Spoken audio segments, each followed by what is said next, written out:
Hello friends, welcome to SSC coaching centre. दोस्तों, आज के वीडियो में हम देखेंगे गणित के इंपॉर्टेंट प्रश्न जो बार बार परीक्षाओं में आते हैं। तो चलिए स्टार्ट करते हैं। पहला सवाल है, एक प्रतियोगिता में 5 बच्चे भाग लेते हैं। प्रत्येक बच्चा एक दूसरे के साथ खेलता है, तो कितने खेल खेलेंगे? अगर आप फॉर्मूला याद रख सकते हैं तो बहुत अच्छी बात है, क्योंकि फॉर्मूले से सवाल जल्दी हो जाता है। n into n minus 1 divided by 2। ठीक है, ये इसका फॉर्मूला है। छोटा सा ही है, ज्यादा मुश्किल तो नहीं है।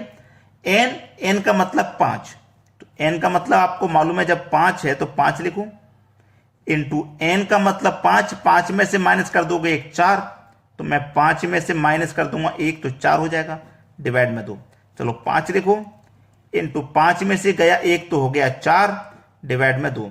2 से 4 कट जाएगा 2 बार में, 5 दूने का 10। सवाल यही खत्म, सवाल यही खत्म हो गया। तो अगर आपको ऐसी ट्रिक अच्छी लगती है तो तुरंत लाइक कर दिया करो भाई। लाइक करने में कोई कंजूसी मत किया करो। मैं आपके लिए इतनी मेहनत से लेकर के आता हूं, लाइक और उन बच्चों तक शेयर जो तैयारी कर रहे हैं बहुत मेहनत से। चलिए, ये समझ में आ गया ना। चलो अब देखते हैं अगला प्रश्न। अगला प्रश्न बहुत जरूरी और बहुत महत्वपूर्ण। किसी पार्किंग में प्रति 3 सेकंड में एक कार प्रवेश करती है तथा प्रत्येक 7 सेकंड में एक कार निकलती है।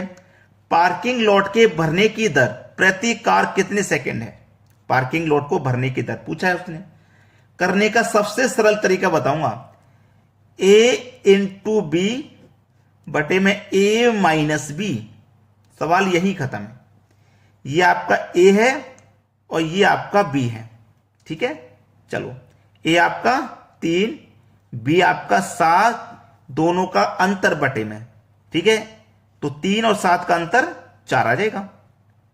7 तिया 21 बटे में 4, 4 से घटाओ, 4 पंजे 20, एक बचेगा, एक ऊपर बटे में 4। अब देखो ये किस ऑप्शन में, 5.1 बट्टे 4। 5.1 बट्टे 4 सेकेंड की दर है पार्किंग लॉट को भरने के लिए। बताइए, क्या आप इस प्रश्न को अब से पहले कर पाते इतना जल्दी? मुझे तो नहीं लगता। और एक छोटी सी ट्रिक अगर आपको इतना बड़ा सवाल हल करके दे दे, वो भी मात्र 5 सेकंड में। 5 सेकंड के ज्यादा का समय नहीं लेना इस क्वेश्चन के लिए। चलो अब देखते हैं अगला सवाल। अगला प्रश्न है, 225 मीटर लंबे बाड़े में 26 पेड़ इस प्रकार लगाए गए हैं कि जिनके बीच की दूरी बराबर है। बाड़े के प्रत्येक किनारे पर एक पेड़ हो तो पेड़ों के बीच की दूरी कितनी है? ठीक है, ये आपका सवाल है। चलिए, अगर मैं सवाल की बात करूं तो मैं आपको, देखो ये कोई बाड़ा है। ठीक है, बाड़े के इस किनारे पर भी पेड़ होगा और इस किनारे पर भी पेड़ होगा। इस बात को कभी ना भूलें, इस बात को आप कभी नहीं भूलें। ठीक है, तो आपको करना क्या रहता है, 26 पेड़ है ना, जिस तरीके से 26 पेड़ है तो 26 में से आप क्या करोगे, 1 माइनस करोगे, 25 रह जाएगा। क्यों रह जाएगा? 1 माइनस क्यों करेंगे? क्योंकि ये जो एक पेड़ है ना, ये 2 बार में काउंट हो जाता है। यहां से हम इधर से चलोगे तब भी और इधर से चलोगे तब भी। ठीक है, ये बात ध्यान रखना। तो ये हमारे पास कितना है, 225 है। तो 26 में से 1 माइनस हमने कर दिया, 25 आया था ना, 25 से कटा दो। 25 से कटा दो, कितनी बार में कटेगा? 9 बार में जाएगा। तो इसका मतलब 9 मीटर जो दूरी होगी ना पेड़ की, वो प्रत्येक 9 मीटर के बाद होगी। जैसे ये पेड़ लगाया, अब इसके और दूसरे पेड़ के बीच में 9 मीटर की दूरी, दूसरे और तीसरे पेड़ के बीच में 9 मीटर की दूसरी। ठीक है, तीसरे और चौथे पेड़ के बीच में 9 मीटर की दूरी रहेगी। तो पेड़ों के बीच की दूरी कितनी रहेगी? 9 मीटर। कैसे करना है आपको ध्यान है ना, जो भी पेड़ों की संख्या है उसमें से 1 माइनस करके इसमें मल्टीप्लाई, डिवाइड कर देना, निकल के आ जाएगा। चलो अब देखते हैं अगला सवाल। अगला प्रश्न है, एक विद्यालय में 200 विद्यार्थी हैं। एक विद्यालय में 200 विद्यार्थी हैं, जिसमें से 3/10 भाग लड़के हैं। 3/10 भाग लड़के हैं। विद्यालय में लड़कियों की संख्या ज्ञात करो।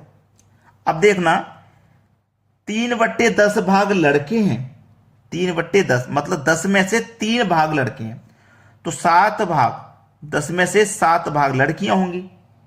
ठीक है ना, देखो जैसे 10 में से टोटल 10 नंबर आए तो पूरा स्टूडेंट हो गया। अब इस 10 में से 3 भाग लड़कियां हैं, तो 10 में से 3 लड़कियां होंगी, तो बचे कितने? 7, यानी कि 10 में से 7 भाग लड़कियां हैं। ठीक है, क्लियर होगी बात? यहां तक किसी को कोई दिक्कत नहीं है। अगर आपको इस तरीके से याद नहीं रहता तो आप कैसे याद करोगे? 3/10 भाग लड़के हैं, ठीक है ना, तो 10 में से 3 घटा दो, कितना बचेगा? 7, तो 7/10 लड़कियां हो जाएंगी। इस तरीके से भी आप याद रख सकते हैं, ठीक है, 7/10 लड़कियां हो जाएंगी। टोटल विद्यार्थी कितने हैं? 200, ठीक है। लड़कियों की संख्या पूछा, लड़कियां यानी कि 7/10, 7/10 का मान पूछा है, मल्टीप्लाई कर दो 7/10 से, तो 0 से 0 गया, 7 दूने का 14 और 1 0, 140 लड़कियां हैं। बी ऑप्शन हो जाएगा सही जवाब। लड़कियां कितनी हो गई? 140। चलो अब देखते हैं अगला सवाल।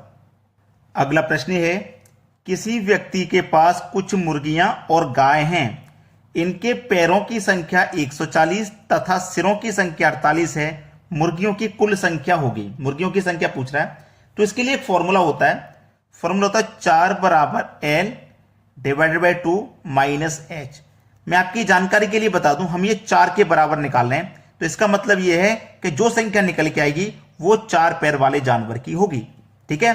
हमसे पूछ रहा है मुर्गियों की संख्या यानी कि 2 पैर वाले की, तो हम उसे माइनस करके निकाल लेंगे। कैसे निकालेंगे वो पता चल जाएगा।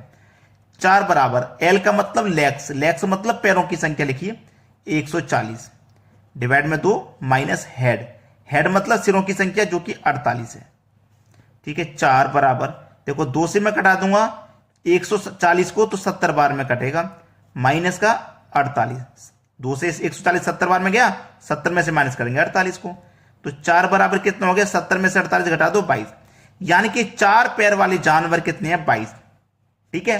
हमसे पूछा मुर्गियों की संख्या यानी कि 2 पैर वाले की, तो टोटल सिर कितने हैं भाई? 48 हैं, जिसमें से 4 पैर वाले सिर हैं 22। सिर सभी का एक होता है, चाहे 2 पैर वाला हो चाहे 4 पैर वाला हो, तो 48 सिर में से हम ये 4 पैर वाले जानवर के सिर जो 22 आए से माइनस कर देंगे, तो 2 पैर वाले के बचेंगे। 8 में से 2 जाएगा 6, 4 में से 2 जाएगा 2, यानी कि 2 पैर वाले। मुर्गी कितनी है भाई? 26 मुर्गी हैं। कितना? डी ऑप्शन बिल प्रश्न का बिल्कुल सही जवाब है। तो भाई एक बात हमेशा याद रखिए, लाइक कर देना है, वीडियो पसंद आया लाइक कर देना है, शेयर भी कर देना है, ताकि सभी बच्चे तैयारी में लगे हुए हैं उनकी आप मदद कीजिए, उनके पास तक वीडियो को शेयर कीजिए। ठीक है दोस्तों, धन्यवाद।